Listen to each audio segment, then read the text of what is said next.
Dragapult Dusknoir has made an incredible comeback in the new Prismatic Evolutions format. Throughout Surging Sparks, it wasn't even making the best of the rest graphic at regionals and was just 1% of the online meta. But suddenly, since the release of some overpriced Eevee boxes, it has skyrocketed to be the most played deck in both online tournaments as well as the most recent Champions League in Japan. I'm going to tell you all about how the meta has changed to favor Dragapult, how it's abusing the brand new Budew card, and then I'll run through my own personal list and discuss some of the key card decisions. But first, what's actually changed in Prismatic Evolutions? The new set, while full of some very nice looking cards, only really has two seriously playable ones. And one of those is a strict counter to Dragapult. Normally this massive dragon is incredibly difficult to handle given its huge HP and complete lack of weakness. But now it just gets one shot by Reginald Gigas. So the deck should just be worse now, right? Well, the other playable card, Budew, changes a lot. With so many decks running this little plant, being resistant to item lock is an incredibly beneficial trait for a deck to have. And Dragapult might just be the best. The first way that it achieves this is through the ability to make good use of technical machine evolution. This is one of the biggest factors that have sent both Dragapult and Gardevoir right up to become the two most played decks. Even if you're item locked, Arven can still find TM Evo and let you continue to set up. But this is something that only really works in stage 2 decks that have a relevant and useful stage 1 evolution. In this case, both Curlia's refinement ability and Drakloak's recon directive are incredible draw engines, whereas decks like Charizard wouldn't be particularly happy about having a board full of Pidgeotos and Charmeleons. In addition to this, you also need a lot of energy to reliably use the TM. Dragapult generally has 6 and an Earthen Vessel or 2, and Gardevoir has all of the energy in the world and also plays Earthen Vessel on top of that. Something like Charizard only has 5 or 6 energy and no way to search it out with Arven, so even if you did play TM Evo, you would often have a really difficult time using it. On the other hand, stage 1 decks like Goldingo and Saralege have a ton of energy but don't get too much use out of TM Evo, since when they use it, they aren't really accelerating the game. They could have just as easily evolved their final form next turn anyway, and doing so would allow them to maintain a 1 prize board state, unlike Dragapult and Gardevoir, which can maintain these 1 prize board states after evolving and would normally require a rare candy to get attacking on turn 2. Good luck using one of those under item lock. This puts both of the decks in a unique position to utilize arguably the strongest method of setting up under item lock, but Dragapult has access to one more tool that Gardevoir doesn't.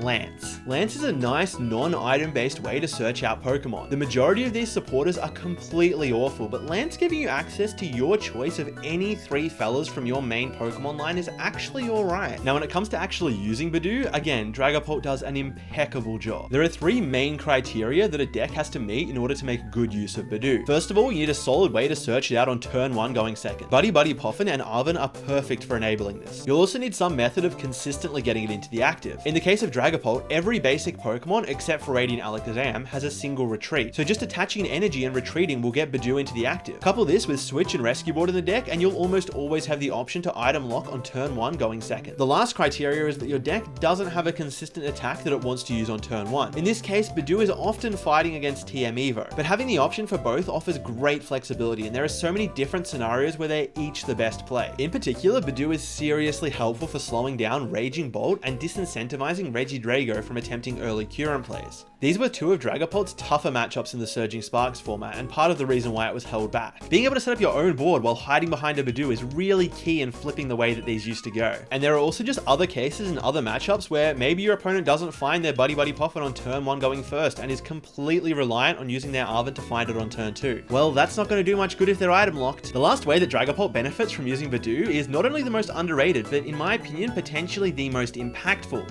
It's this 10 damage right here. Dragapult absolutely thrives when there is damage stuck on your opponent's board. It's a big part of why the deck has so much synergy with the Dusknoir line. And with a combination of Phantom Dive spreading more damage and Radiant Alakazam to manipulate where those numbers are, that 10 damage can be an absolute game changer. Yeah, that's the real secret reason why Budew is so broken. It's not the item locking, that's whatever. It is the massive 10 damage. But seriously, it comes up so often. A key example is just moving the 10 damage over to a bench 70 HP Pokemon such as Charmander, which isn't able to evolve because they're locked out of using Rare Candy, and then finishing it off with the full spread of Phantom Dive. Alright, now let's go through the list that I've been absolutely farming local challenges with. When it comes to the main Pokemon line, we've got 4 Dreepy, 4 Drakloak, and 3 Dragapult. I think this is pretty non-negotiable, and the line is extra thick since not only is Dragapult our only real attacker, but Drakloak is also our primary draw engine. Up next, we've got 2 Duskulls, 1 Dusklops, and 2 Dusknoir. These guys are really important since Curse Blast fixes so much math, and it often enables us to win games with just 2 Phantom Dive dive attacks. But these counts are a bit more flexible, and I've seen anything from a 101 to a 322 line. Fezandipiti EX is broken because Flip the Script draws 3 cards. Basically every deck should play one. We've got one Lumineon V for its Luminous Sign ability. Not every Dragapult list includes the fish, but I've also seen some that had 2. I'm a big fan of using it for Arven to find an item plus Forest Seal Stone. Radiant Alakazam is pretty much a necessity for its damage fixing ability, but the 2 retreat cost can be a nuisance. And for our last Pokemon, of course, we've got the star of the newest set, Budew. I've already talked about why this little fella is so cracked. I'm only playing 1 right now, but many lists are running 2, and some even have additional disruptive Pokemon like Klefki or Iron Thorns EX. For supporters, obviously we've got 4 Arven, can't go lower than that. 3 Iono is nice for disruption, but I've seen counts of 2 and 4 work as well. And personally, I'm playing 2 Lance, because I think the card is solid, but not incredible after the early turns. Again, I've seen lists running just a single copy, but with multiple Lumineons to find it, and others that go hard and play 3 or 4 to try and guarantee it on those first couple turns. I've got 2 Boss's Orders. You could play 1, but it really helps a lot in the mirror and against Gardevoir, both of which I expect to be incredibly popular. And lastly, 1 Crispin, which I kinda hate, but there are games where you prize Sparkling Crystal and you really need it to get going. When it comes to Pokemon search, we absolutely need 4 Buddy-Buddy Poffin. This card is nuts. 3 Ultra Ball, even though a lot of lists are only playing 2, I think the 3rd one helps a lot when it comes to enabling Lumineon V, even if you have to discard a couple cards. And 2 Nest Balls. I wouldn't mind more, but you gotta cut cards and find space somewhere. I'm also playing an Artazon, which is like half a Buddy-Buddy Poffin, but it's super important to have at least 1 stadium bump with all those jamming towers out there. 2 Countercatcher is 100% needed, since you're often behind in prizes right up until you win, and it allows you to easily reposition their active Pokemon and maximize Phantom Dive damage. 2 Rare Candy, I like having the option to go a bit more aggressive when possible, and it's great for enabling Dusknoir. A 3rd Candy would be nice, but there isn't exactly room for it, and you generally like evolving through Drakloak anyway.